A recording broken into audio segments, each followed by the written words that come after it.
मुस्कुराना आ गया मुझे, जब से हुई मुलाकात, जीना आ गया मुझे।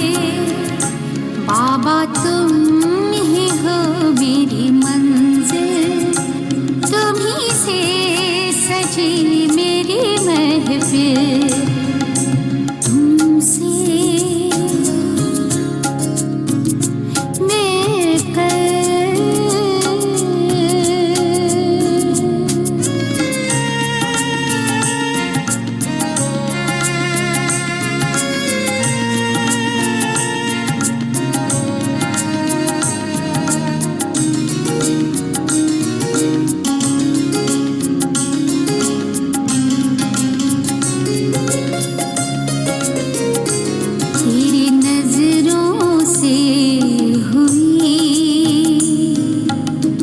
रोशन ये फिजाएं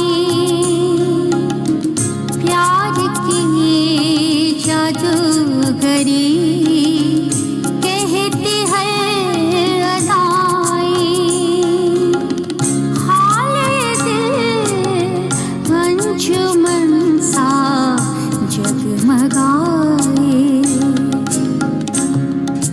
तुमसे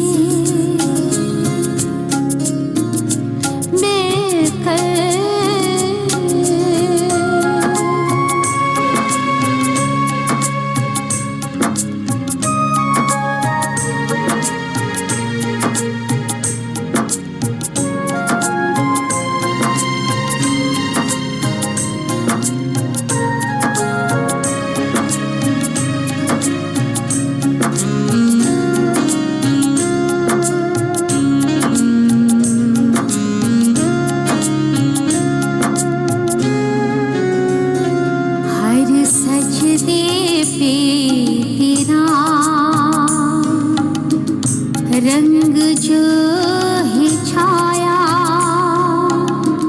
तेरी उल्फत जिंदगी को जीना है सिखाया। रहमतों में तेरी मेरा मन खिल खिलाए। तुमसे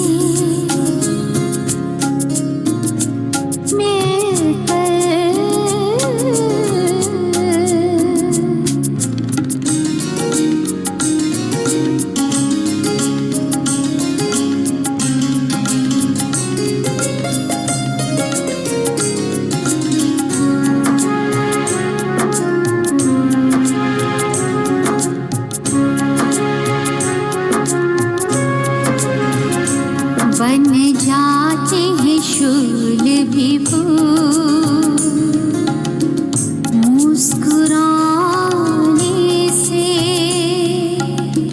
नफरत भी बदलती है प्यार में मुस्कुराने से। उम्र भी बढ़ जाती यादों में तेरी दिल ये गाए।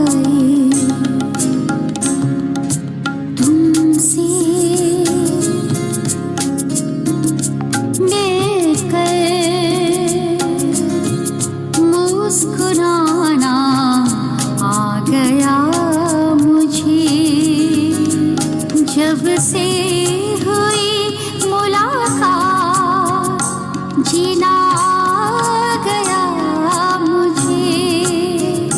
बाबा तुम ही हो मेरी मंजिल, तुम्ही से सजी मेरी महफिल। बाबा तुम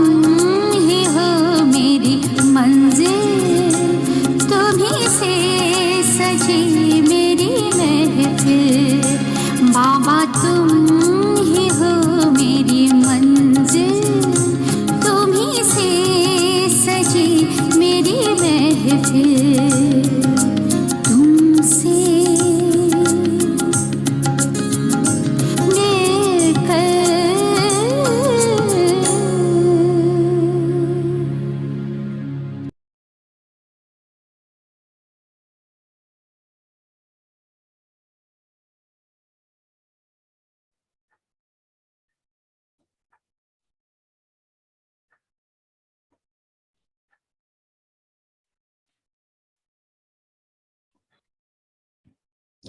ओम शांति।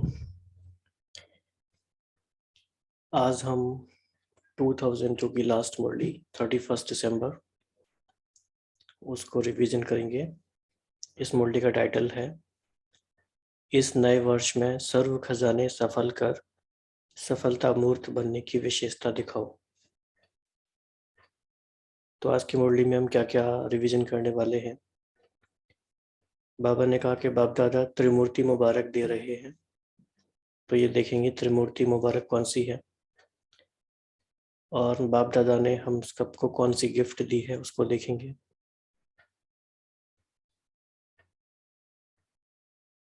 और गोल्डन दुनिया तो आने वाले समय में मिलेगी, लेकिन संगम युग में क्या मिला है उसको बाबा ने हमें याद दिलाया है।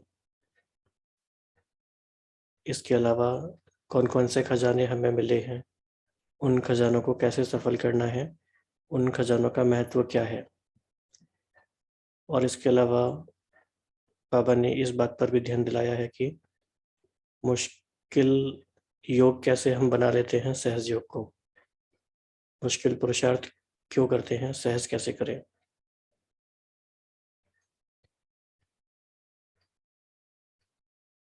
इसके अलावा बाबा ने ब्रह्मा बाबा की कुछ बातें याद दिलाई और ऐसे ही बहुत सारी गहरी बातें आज हम देखेंगे।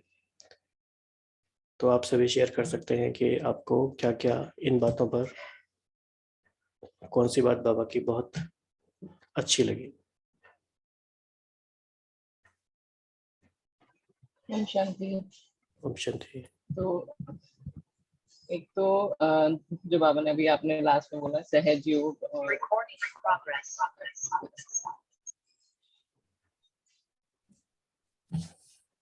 सहज योग हम कैसे मुश्किल बना देते हैं। तो बाबा ने उसकी सहज युक्ति बताई कि वो मेरा, जब भी हम जितनी बार भी मेरा बोलते हैं तो मेरा बाबा एक तो याद करें। और बाबा ने इसके साथ एक और ये भी चीज बोली कि सहज भी हो और श्रेष्ठ भी हो। तो ऐसा नहीं है कि सहज मतलब हम अलबेलेपन में आ जाएं, लेकिन वो श्रेष्ठ रखना है। तो मैं कौन हूँ ये अपने समान की स्थिति में, जैसे बाबा ने कुछ पहले संडे पहले मुरली में भी बोला था कि रमणीक नहीं करते, हम सिर्फ बोलते रहते हैं कि बिंदी हो बिंदु है। इसके लिए वो मन भी कहीं भागने लगता है क्योंकि कुछ नवीनता नहीं है। तो डेली हमारे नए नए सामान जो बाबा ने हमें इतने सारे दिए हुए हैं वो हम याद करें। बाबा के नैनों के नूर है, मस्तक मणि है। तो जब ये रमणीकता रहेगी तो योग योग है क्या, सिर्फ याद ही तो करना है। तो जब हमें सामान याद आता है तो हमें ये सामान किसने दिया है वो भी याद आता है। तो और उसके साथ जब हम कनेक्ट कर पाते हैं तो बाबा को याद आती है सहजता से। तो हमको बाबा ने बहुत सारे सामान भी दिए हैं मुझे में। तो हमको एक बाबा ने सहज योगी का भी वरदान, और जो बाबा ने नए वर्ष के लिए लक्ष्य दिया, तो एक लाइन यहाँ पे बहुत अच्छी लगी, कोई भी कार्य करो कोई ना कोई खजाना सफल करते जाओ और सफलता का अनुभव करते चलो।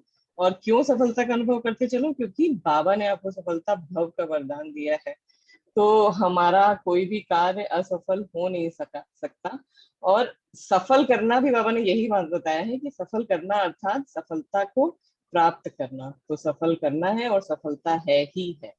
तो इसके लिए बाबा ने बहुत सारा इसमें एम्फोसाइज किया है कि हमको जब सफल करना है, हमें जब हम कहते हैं कि हमको नंबर वार नहीं नंबर वन बनना है, तो हमें वन नंबर बनने के लिए पहले विन करना पड़ेगा। लोगों को विन करना पड़ेगा, बाबा को विन करना पड़ेगा। तो विन करने के तरीके क्या है कि हमारे पास इतना खजाना बाबा ने दिया हुआ है, गुणों का खजाना, शक्तियों का खजाना, ज्ञान का खजाना।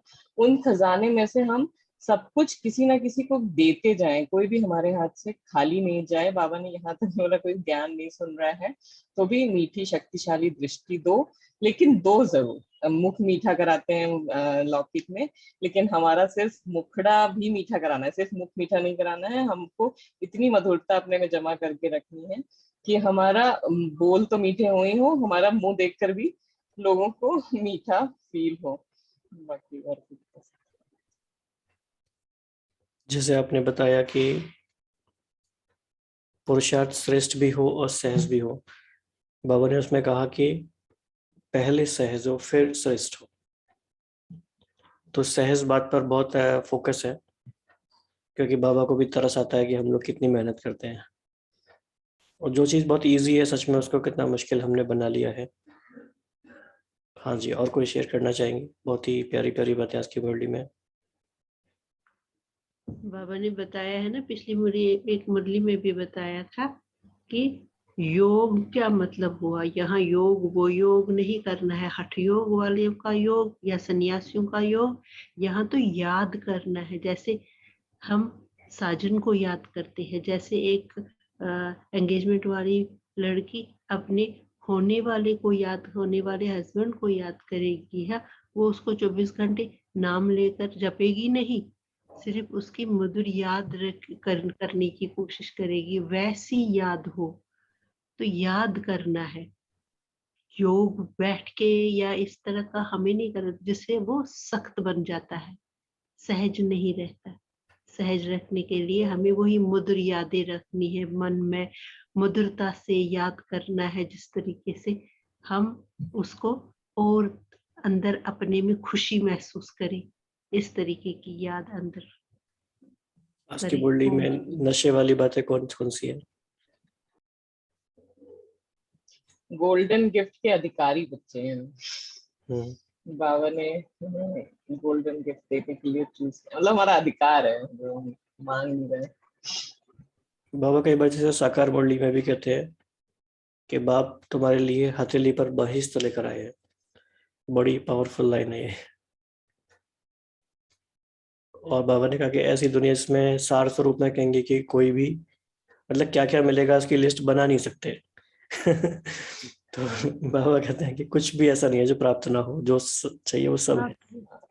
अप्राप्ति है जीवन ही में नहीं। जो भी चाहिए होगा वो सब चाहिए, जो चाहिए वो सब मिलेगा, अप्राप्ति कोई नहीं है। लेकिन फिर भी बाबा ने यही कहा कि संगम युग तो सबसे श्रेष्ठ है, उससे भी ज्यादा श्रेष्ठ संगम युग को ही रखा, क्योंकि यहाँ बाबा है।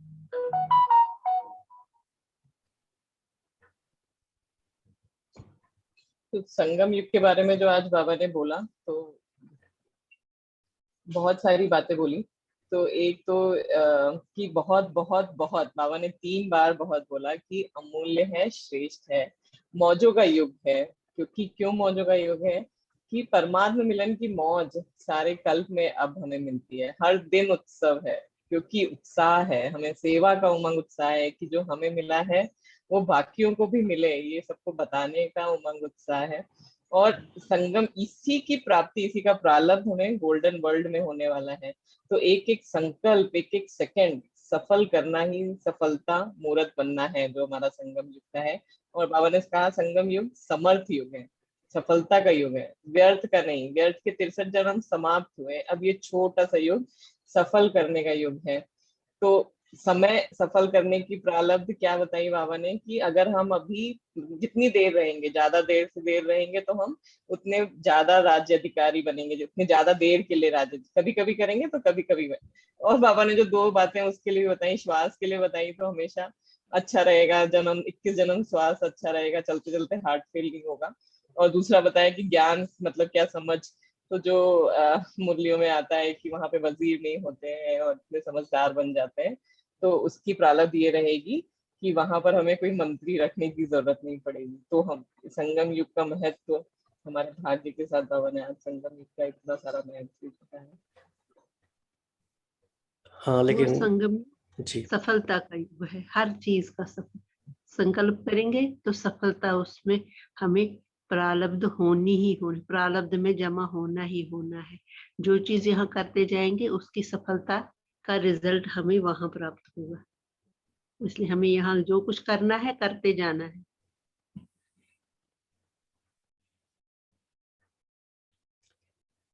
बाबा ने ये भी बताया कि ब्रह्मा बाबा आदि में बच्चों से पूछते थे कि अगर आपको आजकल की कोई रानी या राजा ताज और तख्त देवे तो आप जाएंगे? तो बच्चे कहते थे इस ताज और तख्त को क्या करेंगे, जब बाप मिल गया तो यह क्या। ये बहुत सूक्ष्म बात है समझने की, और ये नशा हमें होना चाहिए। जब बाप मिल गया मतलब कि अल्टीमेट चीज मिल गई।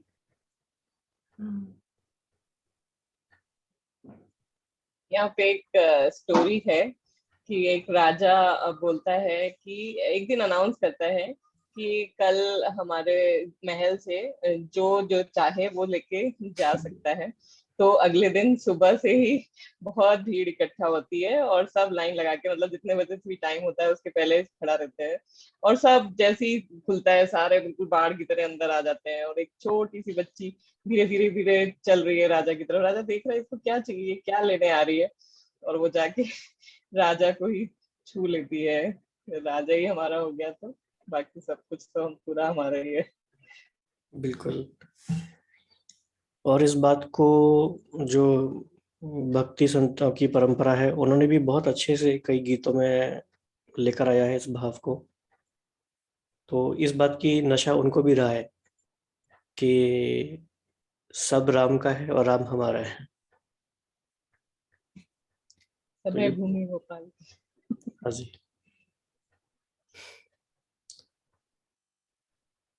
तो लेकिन ये सोचने की, इंट्रोस्पेक्शन की बात भी है कि जब सब कुछ मिल गया तो फिर हमारी बुद्धि कहाँ जाती है फिर भी।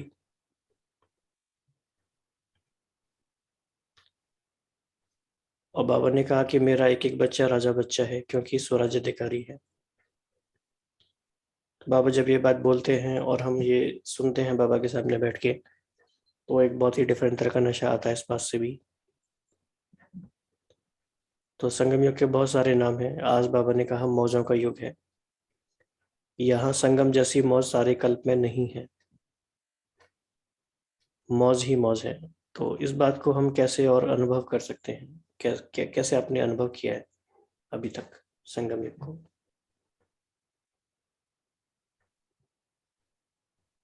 जैसे कोई भी काम, अभी मतलब एक तो हम लोग की सारे अभी, क्योंकि ये इतने जन्मों के संस्कार है ना, तो जो बाबा की मदद मिलती है वही याद रह जाता है कि बाबा ने हमको कैसे मदद करी है और क्या किया है। लेकिन जब कभी ये सोचो कि बाबा ने हमको कहाँ से उठा के कहाँ बिठा दिया है और हमारी लाइफ कितनी इजी कर दिया है, तो मेरे पास तो, मेरे को ज्यादा टाइम नहीं हुआ है ज्ञान में, लेकिन मेरे पास इतने इतने एग्जाम्पल्स हैं दैट जो मेरे सोच में भी नहीं था कि कभी ऐसा हो सकता है, और एक्चुअली हुआ भी नहीं। जो पिछले 50 सालों से, 60 70 80 सालों से वैसे ही चल रहा था, लेकिन मेरे लिए वो चीजें ऐसे टर्न अप हुई कि जो हो नहीं सकता था। मतलब और कोई रीजन नहीं है कि बिना बाबा के इंटरवेंशन के वो चीज हो सकती थी। तो मेरे पास तो बहुत सारा है, तो मेरे लिए तो लाइफ बहुत आसान करी है बाबा ने, तो मेरे लिए तो ऐसे ही मौजूद है। बिल्कुल।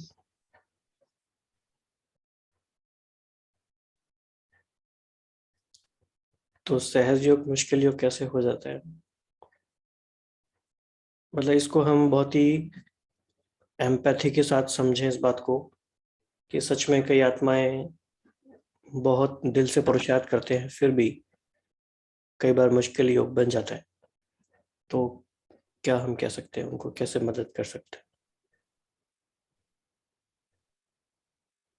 ऐसे मेरे साथ के भी बहुत लोग हैं जो जुड़ते हैं, जुड़े भी हैं। छोड़ तो सकते नहीं है, बाबा की मुरली रोज सुन रहे हैं तो उधर दूसरी तरफ भी नहीं जा सकते। लेकिन यहाँ अनुभव नहीं हो रहा है वो चीज, कनेक्शन फील ही नहीं हो रहा है।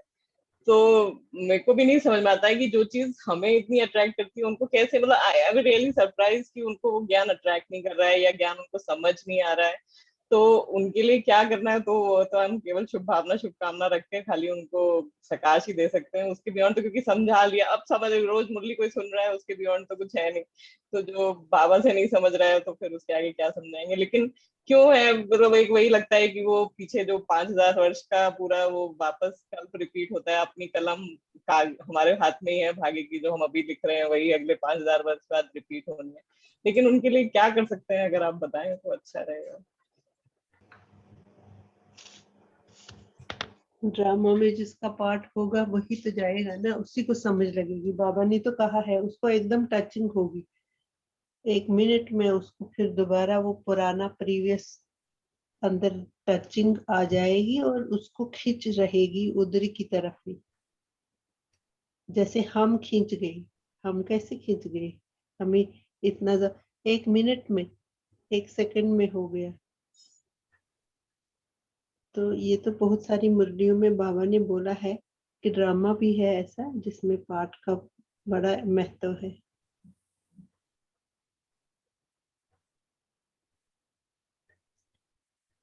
मुश्किल पुरुषार्थ होने का कारण ये है कि माइंड सेट का या बिलीफ सिस्टम का इशू है। कई बार हम ज्ञान में आके भी ऐसे ऐसे बिलीफ हमारे रहते हैं, जैसे कि कई बच्चों का बिलीफ अभी तक ये है, ब्राह्मण बच्चों का भी, कि अगर हम ऐसा करेंगे तो बाबा नाराज़ हो जाएंगे, और बाबा जब नाराज़ हो जाते हैं तो हमारी लाइफ में प्रॉब्लम आनी शुरू हो जाती है या कुछ गड़बड़ होती है। तो इस तरह की काफ़ी सारे बिलीफ सिस्टम हैं। तो इसका मुख्य बात यही है कि बाबा के रूप को, स्वरूप को, कर्तव्य को हमने बेसिक चीज़ों को पहचाना नहीं है। और कुछ भी याद ना रहे तो सिर्फ हम 3 संबंधों से भी बाबा को याद करें, कुछ भी याद ना रहे तो।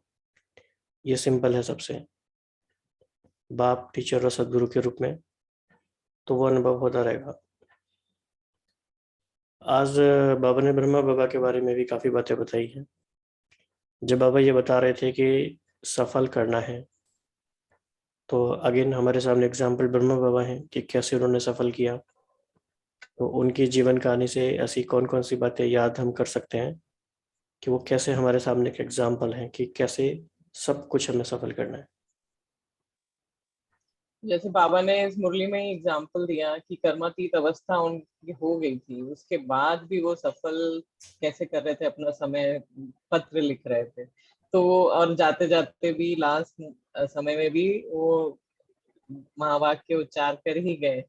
तो मतलब समय सफल, एक एक उनका कुछ भी व्यर्थ गया ही नहीं। श्वास सफल, समय सफल, हर कर्म सफल, सब कुछ। और जो बाबा ने और एक बात बताई इसी मुर्गी में कि जो सोचा उन्होंने सेकंड में किया। कहाँ इतने बड़े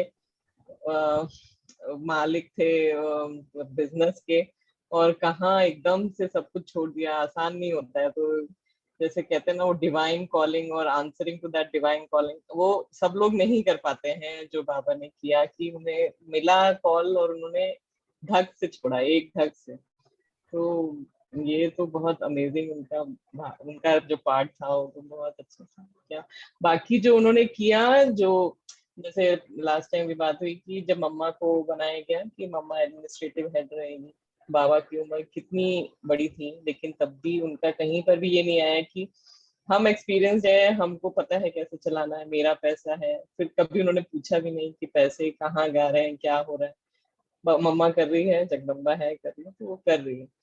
तो वो भी एक उनकी निरंकारिता, वो कैसे उन्होंने बाबा ने जो कहा वो करते चले गए।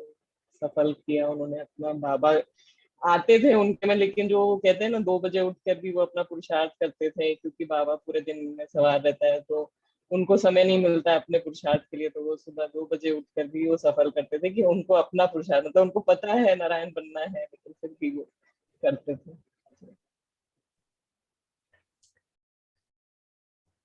किसी को कुछ और याद आ रहा है कैसे हमें एक एक चीज़ को सफल करना है, बाबा से हम कैसे सीख सकते हैं, खास तौर से समय?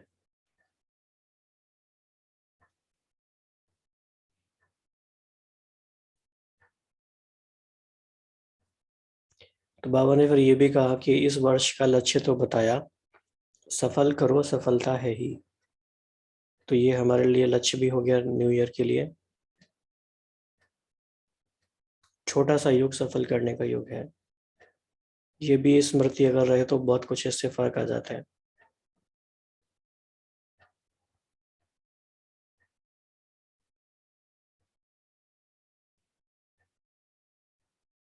बाबा ने माताओं को क्या कहा? जिस सेंटर पे माताएं रहेंगी वो सेंटर सदा बढ़ेगा आगे।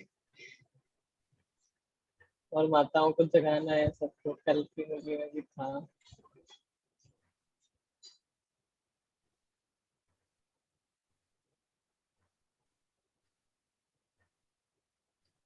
बाबा ने एक बात और कही कि स्व पुरुषार्थ का अटेंशन ज़्यादा इस बार ये अंडरलाइन किया है।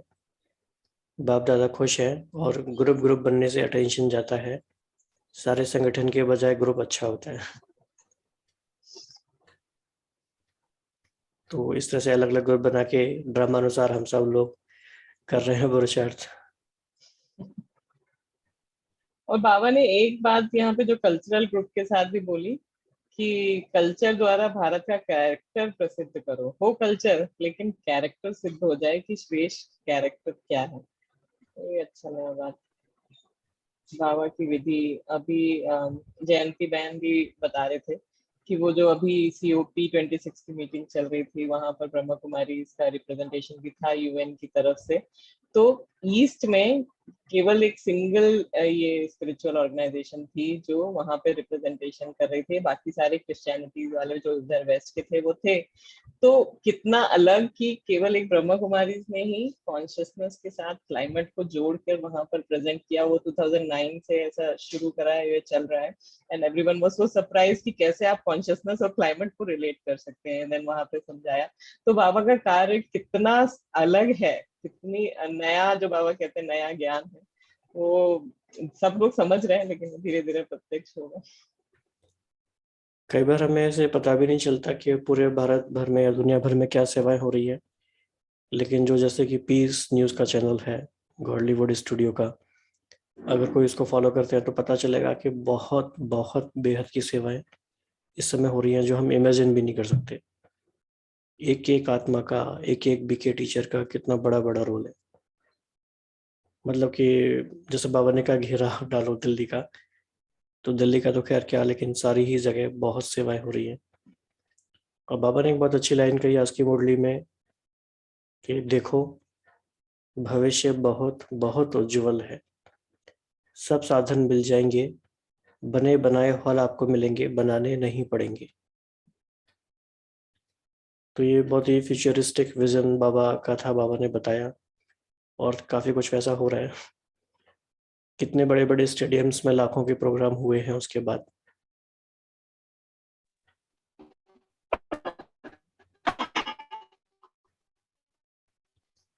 हाँ रिति बहन कुछ कह रहे हैं, आपकी आवाज़ नहीं आ रही।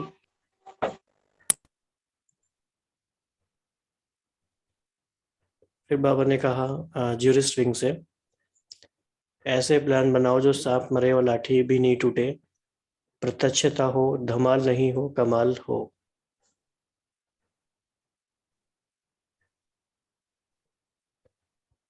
फिर बाबा ने लास्ट में कहा कि अच्छा, 1 सेकंड में मन की ड्रिल याद है, हर एक सारे दिन में कितनी बार यह ड्रिल करते हो यह नोट करो।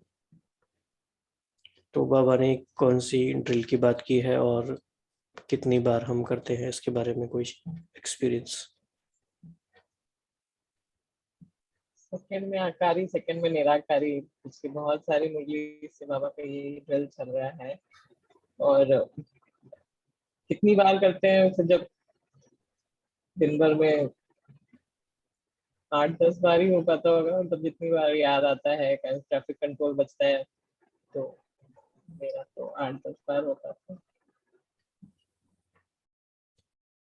तो जैसे आज ये नए वर्ष की मुरली थी और सभी के मन में सबकॉन्शियसली नए वर्ष की तैयारी शुरू भी हो गई है, तो बस 1 महीना ही हमारे पास बचा है। तो सभी ने क्या प्लान किया है नए साल के लिए, क्या नया उमंग है? और सिर्फ नए साल के लिए नहीं, जैसा कि बाबा ने कहा कि नव युग भी है, नया जन्म भी है।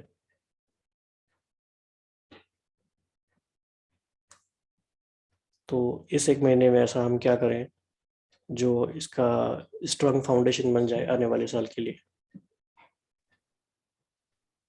तो जो मेरा लेके चल रहे हैं कि इतना सहज योग हो कि सोचे, और वो जो बाबा कहते हैं ना सेकंड में, और वहां टिक पाए बुद्धि।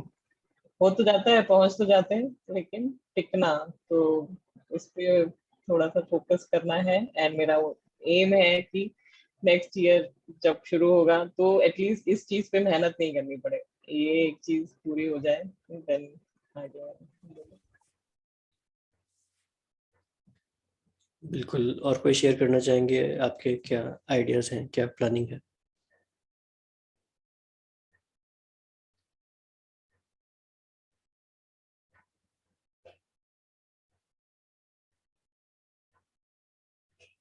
ओके, तो ऐसा हम करते हैं। ये त्रिमूर्ति मुबारक बता दीजिए भाई, क्या वो, मतलब दो तो समझ में आया, ये सोचा था, बट तीसरा त्रिमूर्ति मुबारक क्या है? बाबा ने इसमें बताया कि नव जीवन, नव युग और नया वर्ष तीनों ही मना रहे हो, तो नव वर्ष की 1-2 को मुबारक देते हैं और साथ में कोई ना कोई गिफ्ट भी देते हैं, लेकिन बाप आपको त्रिमूर्ति मुबारक दे रहे हैं। और तो किसी और को कोई संकल्प आता है इस बारे में तो बता सकते हैं।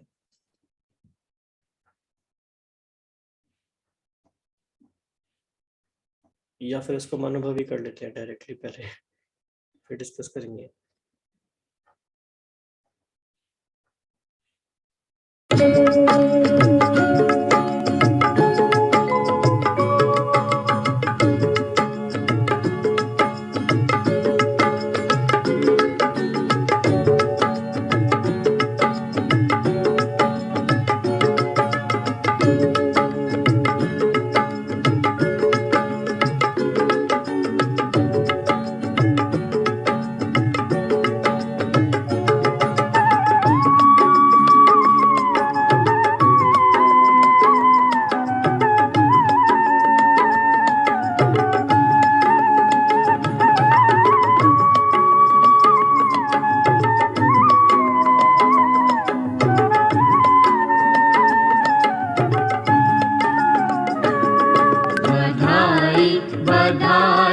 बधाई हो, बधाई बधाई बधाई, नए वर्ष की सबको, नए सतयुग की सबको, नए जन्म की सबको बधाई बधाई बधाई हो, बधाई बधाई बधाई। नया वर्ष और नया युग, नए जन्म की सबको बधाई, नया राज और नया ताज पाने की घड़ियां आई।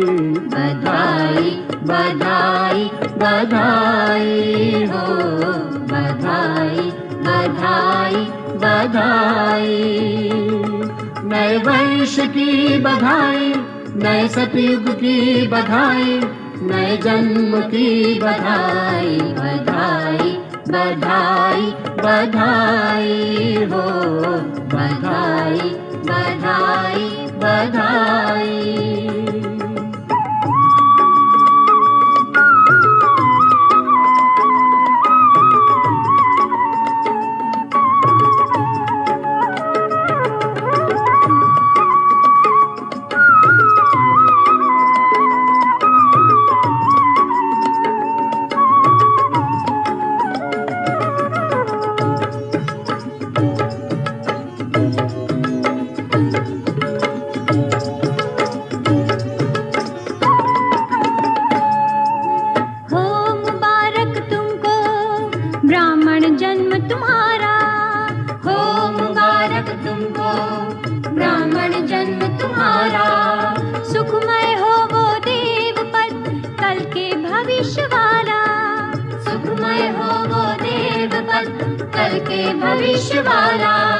संगम युग में श्रेष्ठ कर्म की यह रूहानी कमाई। बधाई बधाई बधाई हो, बधाई बधाई बधाई, नए वर्ष की बधाई, नए सतयुग की बधाई, नए जन्म की बधाई, बधाई बधाई बधाई हो, बधाई बधाई बधाई।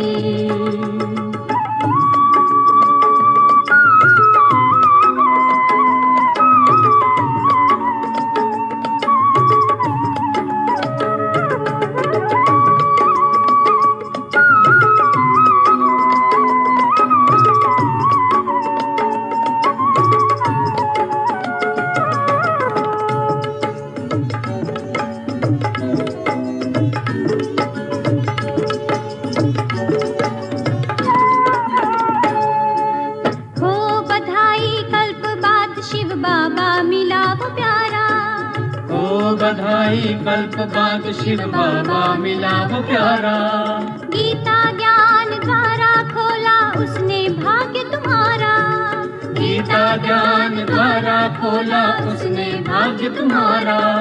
वो बधाई के पात्र जिसने शिव की मत पाए। बधाई बधाई बधाई हो, बधाई बधाई बधाई, नए वर्ष की बधाई, नए सतयुग की बधाई, नए जन्म की बधाई, बधाई बधाई बधाई हो, बधाई बधाई बधाई हो। नए वर्ष की बधाई, नए सतयुग की बधाई, नए जन्म की बधाई, ब्राह्मण जन्म बधाई, गीता ज्ञान बधाई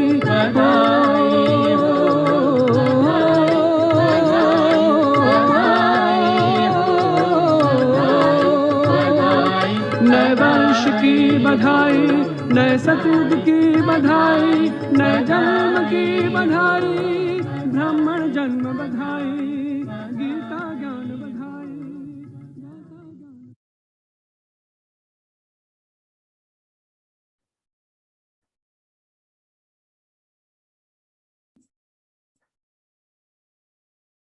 बाबा ने इसमें ये बात भी ऐड की कि विदाई भी है और बधाई भी है। बाबा ने कहा कि माया भी थक गई है, उसे भी विदाई दो। तो माया कैसे थक गई है? नए नए प्लान्स बनाते हैं, नए नए रूप लेते हैं, कैसे करना है अट्रैक्ट। तो माया की भी जितने तरीके होंगे, माया भी सोचती होगी कि सारे तरीके तो हो गए, अब क्या नया करें इनके लिए। तो कोई और शेयर करना चाहेगा लास्ट 3 मिनट्स में नए साल के लिए क्या नई इंस्पिरेशंस हैं? ओम शांति। मैं थोड़ा एक्चुअली पब्लिक प्लेस में थी, पर आपने पूछा तो मन कर रहा है बात करने को कि दृढ़ता के संस्कार के ऊपर काम हो रहा है और बहुत अच्छा लग रहा है कि उस पे चल पा रहे हैं। सामने कोई भी परिस्थितियां आ रही हैं तो ऐसे लग रहा है कि एकाग्रता है और उस एकाग्रता के साथ ये अब एक हिम्मत है कि ये हो जाएगा। तो दृढ़ता के संस्कार को आगे इतना लेके जाना है कि जो भी बाबा हमसे आश रखता है वो पूरा कर पाए, ये अगले साल के लिए है और हो जाएगा ये जरूर। Thank you. बिल्कुल, नए संस्कारों से ही नया संसार रहेगा, ये बात आपकी बात से हाईलाइट हो गई। और आज बाबा ने उर्ली में प्यार की निशानी भी बताई। एक बाबा ने इस पे भी थोड़ा सी बातें बताई कि प्यार की निशानी क्या है। तो जो बाबा को प्रिय लगे वही बच्चों को प्रिय हो। समय, संकल्प और सब खजाने सफल हो, व्यर्थ नहीं। प्यार की निशानी है फॉलो फादर। तो फॉलो फादर करने के लिए बाबा आजकल साकार मुरली में भी डेली आ रहा है और बाबा फॉलो फादर को बहुत एम्फसाइज कर रहे हैं। एंड एक्चुअली अगर सोच के देखें तो जो बाबा कहते हैं वो काफी प्रैक्टिकल है। अगर हम सिर्फ कदम पे कदम ही रखना है तो हमें सिर्फ ये सोचना है, मतलब और कुछ सोचना ही नहीं है नया, सिर्फ सोचना है कि बाबा क्या कहता है, बाबा ने क्या करा है और उसके बाद उसको अकॉर्डिंग करना है। बट वो क्यों मुश्किल हो जाता है, क्यों पुराने संस्कार, मतलब उस समय ये चीजें हाइंडसाइट में क्यों याद आती है, मतलब वो इमर्ज फॉर्म में रहे कि हाँ इस समय ये आया है और हमको सोचना ही, मतलब वो कंडीशनिंग माइंड की कि हमको पहले ये सोचना है, पहले रिएक्ट नहीं करना, रिस्पॉन्ड नहीं करना है, लेकिन पहले ज्ञान को सोचना है कि बाबा ने क्या किया था और क्या कहते हैं बाबा इसके लिए। तो फिर उसकी वजह से ही शायद मुश्किल हो जाता है। जी, अभी 1 मिनट से भी कम समय है तो बाबा के साथ ही इसको फिनिश करेंगे।